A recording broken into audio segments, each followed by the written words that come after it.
Hello, welcome to Kunal পাত্র blogs. কেমন আছো সবাই? আশা করছি সবাই ভালো আছো। আজ যাচ্ছি চন্দননগর, মানে মাসির বাড়ি।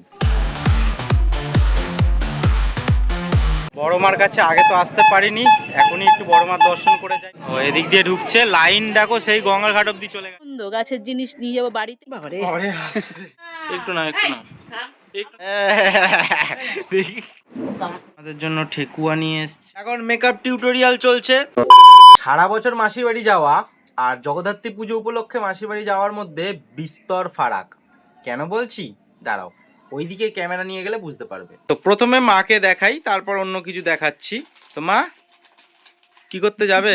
তুমি তো পরে যাবে বলেছিলে। পরে যাবো বলেছিলাম, না যেতে পারি ভিড়ে। এই সাবাস, সাথে গেলে একটু সাবাস। যাই হোক, আমার ব্যাগ গোছানো কমপ্লিট, ঠিক আছে। একটা মজার কথা বলি, মানে হাসতে হাসতে মরে যাবে। ভাইফোঁটায় গেছি বাড়িতে, ভাইয়ের গিফট কিনেছি, দিয়েছি। ভাইয়ের বইয়ের জন্য কিনেছি, আবার ভাইয়ের বইয়ের গিফট আবার শুভর ব্যাগেই চলে এসেছে। এই যে সেটাকে এখন আবার নিয়ে যেতে হচ্ছে।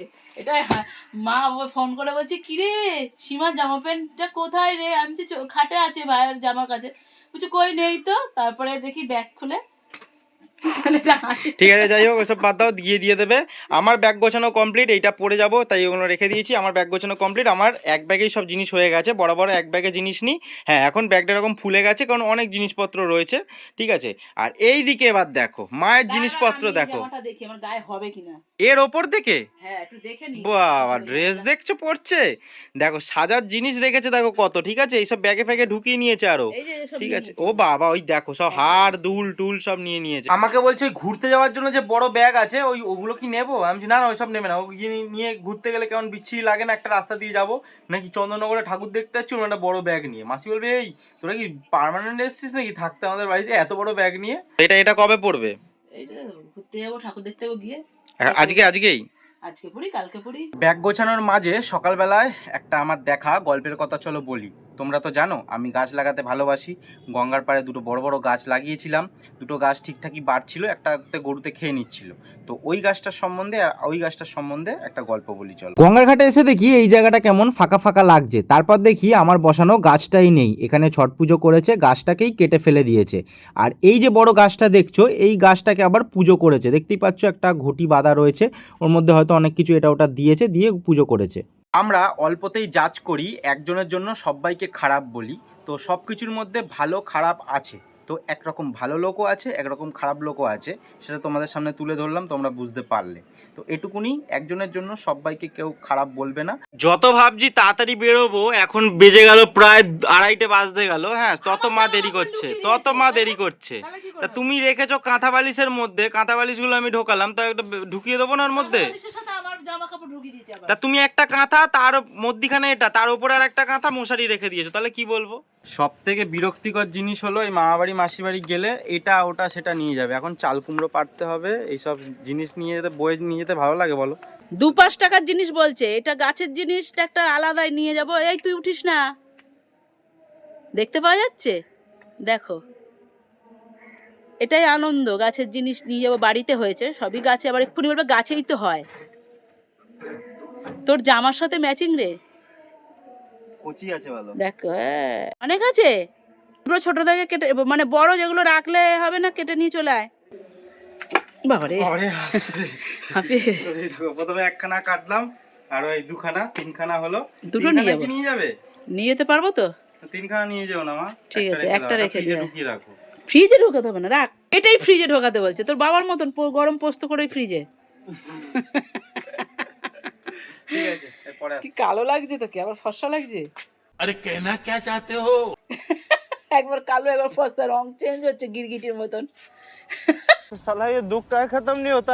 আমরা মাসির বাড়ি যাওয়ার জন্য রেডি। তার আগে একবার আমাদের ড্রেস আপটা দেখিনি তোমাদের। ড্রেস আপটা দিয়ে লাভ নেই, কারণ দুহাতে দুটো ব্যাগ, কাঁধে একটা ব্যাগ ধরিয়ে দেয়, পুরো ড্রেস আপটাই নষ্ট হয়ে যায়। বেরিয়ে গেছে সোদপুর টু চন্দননগরে। চললুম, ঠিক আছে, সাবধানে থেকো, কোনো অসুবিধা হলে ফোন করবে।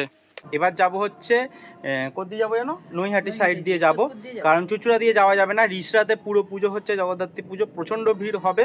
আর এই সাইড দিয়ে ঠাকুরও দেখতে হবে অনেকে, চন্দননগর নামবে, চুচুড়া নামবে, প্রচণ্ড ভিড় হবে। তার থেকে নৈহাটি দিয়ে একদম ফাঁকা হবে। চলো। ফাঁকা হবে না? হ্যাঁ ফাঁকাই হবে, ফাঁকা। তো বাড়িকে 3-4 দিনের জন্য বিদায় জানালাম।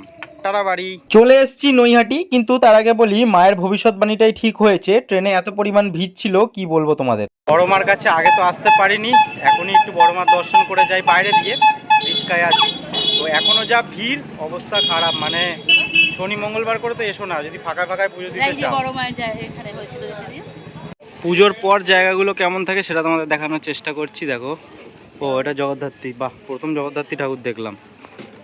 আর একটা দেখাই, বড় মার আগের যে পুজোটা হয় এটা হচ্ছে এটা। এই দেখো রে বাবা, রিস্কা যাচ্ছে ওখান থেকে, যা ভিড় বাবা রে, মনে হচ্ছে পুরো গঙ্গার ঘাট অব্দি লাইন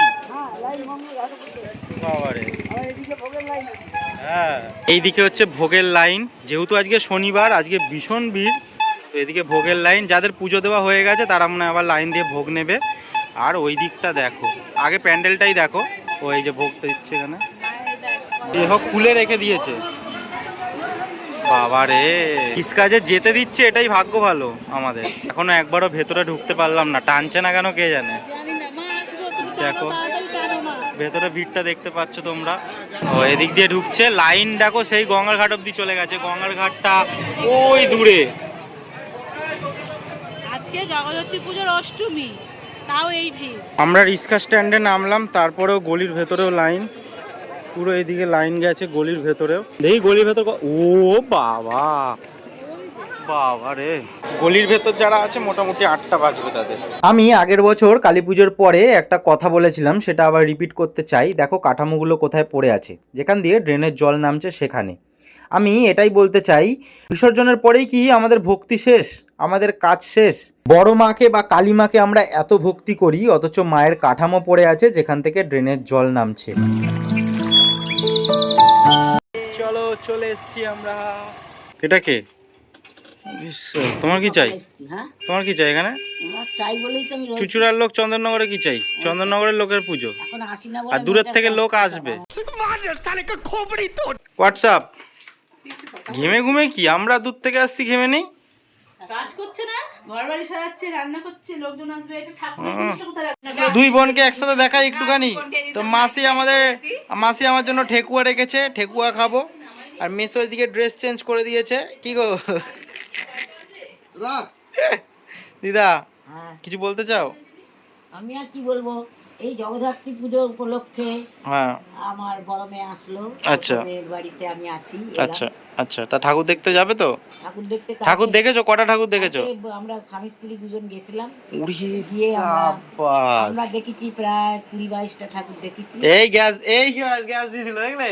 20-22টা ঠাকুর। কোথা থেকে কত দূর দেখতে হবে বলো তো? একদম তেঁতুল তলার থেকে দেখতে দেখতে গেছি চৌমাথা, তারপরে তেমাথা গেছো? তেমাথা, চৌমাথা, তোমার নিচে পটি, কাপড়ে পটি, চালে পটি, সব দেখেছো একবার বেরিয়ে? হ্যাঁ, দেখে এইরকম এসে। তুমি এসব কি বলছে? মা কালী ওইগুলো সব দেখে এই রোড ধরেছি, ধরে যেখান দিয়ে আমরা জগদ্ধাত্রী ভাসান দেখি। তুমি দাদু অত হেঁটেছে?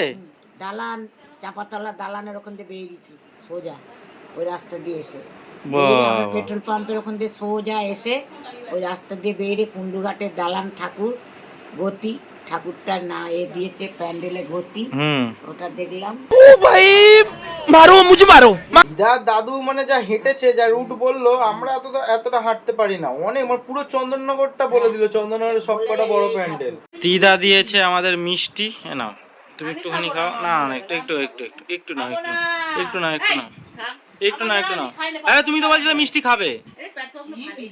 এ বাবা, মিষ্টি নিলে তো বললে মিষ্টি খাবে। নাও।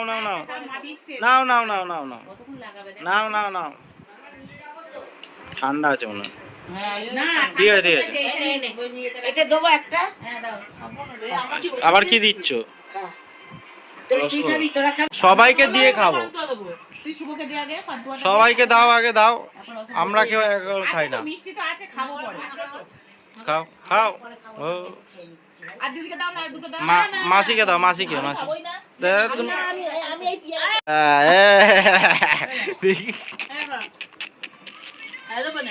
হ্যাঁ, না অত কাজ করতে হবে না। তুমি খাও। আমাদের জন্য ঠেকুয়া নিয়ে এসছে, জানি না মাসিকে কে দিয়েছে, কিন্তু খাচ্ছি তো, এটাই অনেক। আমরা বাড়িতে এখনো ঠেকুয়া খাইনি, এটাই প্রথম ঠেকুয়া খাচ্ছি। আমাদের যে কাকিমা দিয়ে যায়, কাকিমা এখনো দিয়ে যায়নি, হয়তো আজকে বা কালকে এসে দিয়ে যাবে। অনেক দিয়ে যায়, শুধু ঠেকুয়া না, ধরো 2-3 ছড়া কলা দিয়ে যায়, আরও অনেক কিছু দিয়ে যায়। সেগুলো বাড়ি গিয়ে খাবো। এখন এই ফার্স্ট ঠেকুয়া খাচ্ছি। আর একটা কাকিমা তো বলেছিল ফোন করতে, মা ফোন করেনি, মা ফোন করে দেবে যে রেখে দাও প্রসাদ, তারপর রেখে দেবে, আমরা বাড়ি গিয়ে খাবো। আমাদের চাও চলে এসছে, মাসি চা করে নিয়ে চলে এসছে। আমাকে দিলে এই কাপে, আর তোমরা নিচ্ছ ওই কাপে কেন? হ্যাঁ, যাই হলেই বাম। ওমা তুমি দুধ চা খাবে? কিছু করবে না, ওই কি গো, দুধ চা খাবে? কি করব, মাসি এনে দিয়েছে, এখানে খাওয়া করছে। না না এখন আমি বিস্কুট খাবো না মাসি, একটুও না। আমি ঠেকুয়া খেয়েছি, আমি খাবো না, খাবো না, চেঞ্জ হচ্ছে ওই জন্য। খাবো না। মেকআপ টিউটোরিয়াল চলছে, তো দেখতেই পাচ্ছ ঘুরতে যাওয়ার আগে মেকআপ চলছে। তো প্রথমে মা এটা কি দিলে? গোলাপ জল। সুন্দর একটা গন্ধ বেরোচ্ছে। মাসি, এর আগে কবে মেকআপ করেছিলে, মানে ফেসিয়াল করেছিলে? বিয়ে বাড়িতে। এর আগে কবে করে তো এবার তো এর আগে আমার ভাগ্নির বিয়ে ছিল, তখন ফেসিয়াল করেছিলাম, আর করা হয় না। এখন হচ্ছে আমার বদ্দি এসছে, ও আগে করে দিত, এখনো আসে না, করা হয় না। এখন আরো অনেক কিছু চলবে, আর একটু বাদে আমরা ঠাকুর দেখতে যাব, সেটা তোমরা নেক্সট ব্লগে দেখতে পারবে। এই ব্লগটা বেশি লম্বা করতে চাই না, তাই এখানেই শেষ করছি। ব্লগটা কেমন লাগলো অবশ্যই জানিও। আর এরপর থেকে কন্টিনিউ ঠাকুর দেখা চলবে, পার্ট 1, পার্ট 2, পার্ট 3 করে, সেটা তোমরা তো দেখতে পাবে। অনেক অনেক ঠাকুর দেখা আছে, সকাল বিকেল রাত্রি ভোরবেলা করে ঠাকুর দেখতে যাব। আমার সাথে থেকো, পুরো চন্দননগর তোমাদের ঘুরিয়ে দেবো বাড়িতে বসে। এখনের জন্য টাটা, টেক কেয়ার।